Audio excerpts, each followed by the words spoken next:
आज वैसे तो हमने सोचा था कि अनुक्रम यानी सीक्वेंस की बात करेंगे, लेकिन एक दो मित्रों का ये कई बार से कहना था कि कुछ विशेष शब्द हैं गणित में जिनकी व्याख्या होनी चाहिए, जिन पर चर्चा होनी चाहिए। तो आज मैं उन्हीं पर चर्चा करूंगा। तो इनमें पहला शब्द है अपरिभाषित।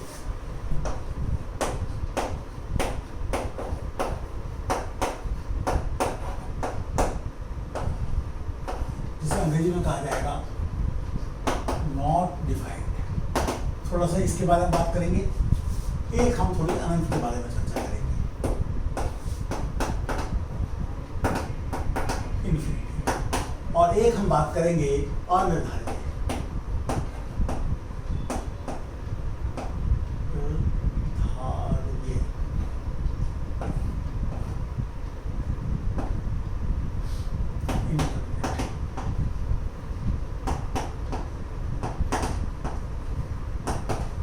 ये तीन बातों पर चर्चा हमको करनी है। इनमें काफ़ी शंका रहती है लोगों को, तो इन पर चर्चा करना उपयुक्त रहेगा। तो पहले हम एक फंक्शन लेते हैं, और फंक्शन लेते हैं हम f(x) = sin इनवर्स x। तो हम जानते हैं कि f का डोमेन क्या है। तो हमारे ध्यान में होना चाहिए कि f का डोमेन -1 to 1 ये। तो यदि आप f की वैल्यू किसी ऐसे x पर निकालते हैं जो डोमेन के अलावा है, जैसे आप f2 निकालते हैं, तो f2 का मतलब होगा sin इनवर्स 2।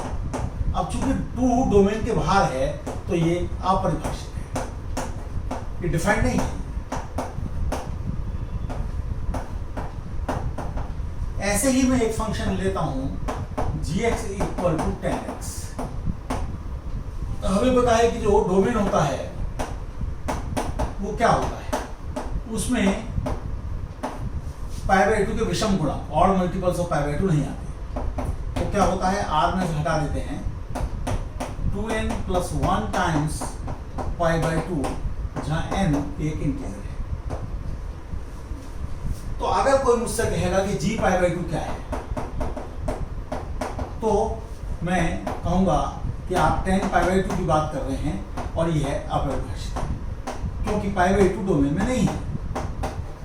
तो अपरिभाषित का मामला बिल्कुल सीधा साधा है कि वो फंक्शन की उस वैल्यू की बात कर रहे हैं जहां पर वो परिभाषित ना हो। अब बात आती है अनंत की। तो कोई भौतिक वस्तु तो अनंत हो ही नहीं सकती। हमारे बालों की संख्या अनंत नहीं है। बहुत सारा कहीं पर बालू पड़ी है तो उसके कणों की संख्या अनंत नहीं है। इस पृथ्वी के समस्त कणों की संख्या अनंत नहीं है। इस पूरे ब्रह्मांड में इलेक्ट्रॉन्स की संख्या अनंत नहीं है। बहुत ज़्यादा है लेकिन अनंत नहीं है।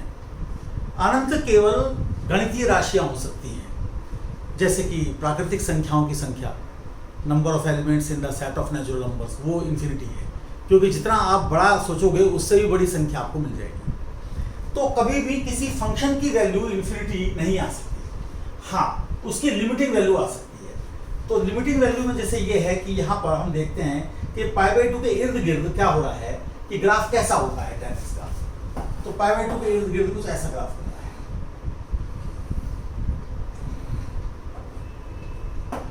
ये पाई है, ये π/2 है, ये 0 है, ये y = 10x का ग्राफ है। तो आप जब लिमिट एक्सटेंडिंग टू जहां पर डिफाइंड नहीं है उसके बाद बात करेंगे, तो आप देखेंगे कि इसका तो अस्तित्व नहीं है सीमा का। क्यों? क्योंकि π/2 के लेफ्ट में अलग जा रहा है, π/2 के राइट में अलग जा रहा है। लेकिन अगर आप इसकी बात करेंगे तो ये इन्फिनिटी आएगा। अगर आप इसकी बात करेंगे तो वो इतना आएगा। लेकिन इसका ये मतलब ना समझा जाए कि कोई चीज अगर अपरिभाषित है तो वो इन्फिनिटी को जा रही है। क्योंकि अगर आप sin इनवर्स x के ग्राफ को देखें तो sin इनवर्स x का ग्राफ कुछ ऐसा है।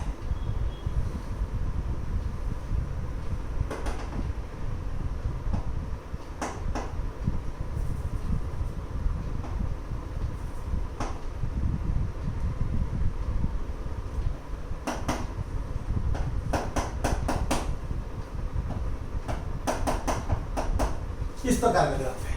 तो यदि कोई मुझसे ये कहता कि भाई 2 पर जो है आप कह रहे हैं डिफाइंड नहीं है, साइन इनवर्स x की बात की जाए तो ये का अस्तित्व तो नहीं है, ये लिखा जाएगा।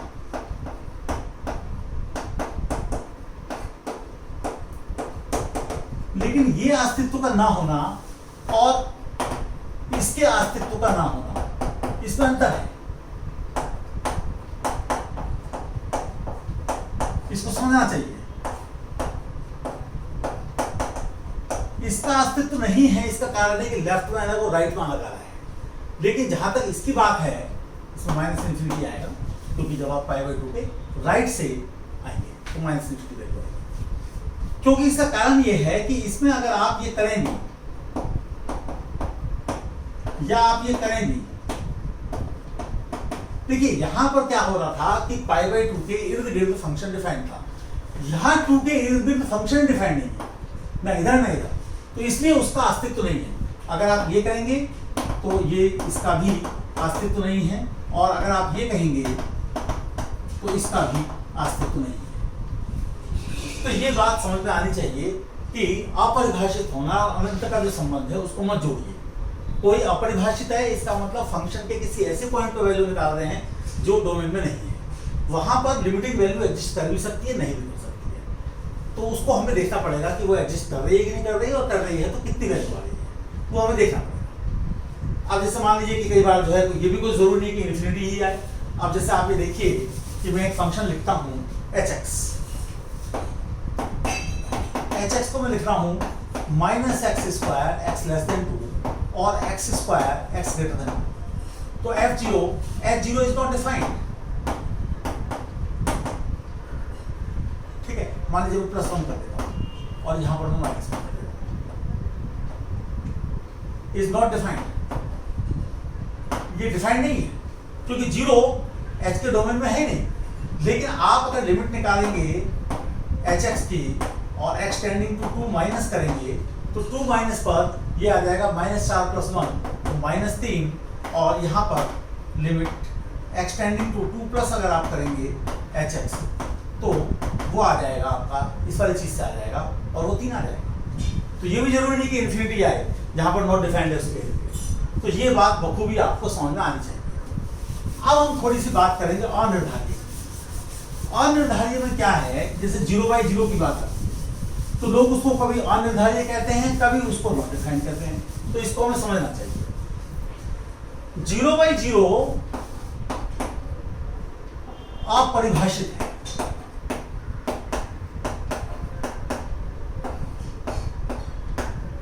क्यों? क्योंकि कोई फंक्शन अगर आप लेंगे इस प्रकार का जिसमें कि समथिंग न्यूमरेटर डिनोमिनेटर है और किसी पॉइंट पर उसकी वैल्यू निकालेंगे तो वो 0/0 आ रही है, जैसे sin x अपॉन x²। तो f0 जो है वो इतना आ रहा है, लेकिन 0 डोमेन में नहीं है, तो डोमेन में ना होने के कारण से अपरिभाषित है।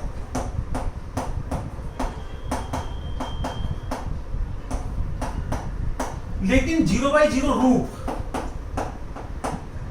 अनिर्धारित है, यानी जिसके आंसर के बारे में निर्धारित है, क्योंकि जब ऊपर की क्वांटिटी 0 को अप्रोच करेगी, नीचे की 0 को अप्रोच करेगी, तो पता नहीं आंसर क्या आएगा। अब जैसे मान लीजिए कि आप जो है ये कर रहे हैं limit x tending to 0 sin x upon x, तो 1 आ रहा है, 0/0 का फॉर्म है, क्योंकि जब x 0 को जाएगा तो ये भी 0 को अप्रोच करेगा, ये भी 0 को अप्रोच करेगा। अप्रोच करना है तब वो अनिर्धारित बनेगा। और यहीं पर आप देखें कि limit x tending to 0 2 sin x by x फिर से 0/0 फॉर्म है और आंसर 2 है। इन्हें हम आंसर का निर्धारण केवल 0/0 फॉर्म सुन के नहीं कर सकते, एग्जैक्टली फंक्शन क्या है और ऊपर की क्वांटिटी 0 को अप्रोच करे, नीचे की क्वांटिटी 0 को अप्रोच करे, एग्जैक्टली 0 हो जाए तो वो अपरिभाषित है, और जब लिमिटिंग वैल्यू हो तो फिर वो अनिर्धारित है, चाहे 0/0 हो, चाहे ∞/∞ हो, चाहे वो 0 × ∞ हो, चाहे ∞ × 0 हो, चाहे वो ∞−∞ हो, चाहे 1∞ हो, चाहे वो हमारा 0∞ हो, ये सब अनिर्धारित रूप हैं, क्योंकि केवल फॉर्म सुनकर आंसर का अंदाजा नहीं लगता। जब मैं 0∞ कहता हूँ तो उसका अर्थ भी यही है कि कोई some function raise to the power function है जिसमें कि x को किसी क्वांटिटी की तरफ ले जाने से नीचे वाला फंक्शन 1 को अप्रोच करता है और जो पावर वाला फंक्शन है वो इन्फिनिटी को अप्रोच करता है। तो पूरी क्वांटिटी किसको अप्रोच करेगी, ये इस बात पर डिपेंड करेगा कि बेस फंक्शन किस तरीके से 1 को जा रहा है और जो पावर का फंक्शन है वो किस तरीके से इन्फिनिटी को जा रहा है। तो ये तीनों शब्दों का अंतर आप लोग ध्यान में रखिए, यही अपेक्षित है, यही समझाने का प्रयास किया गया है। धन्यवाद।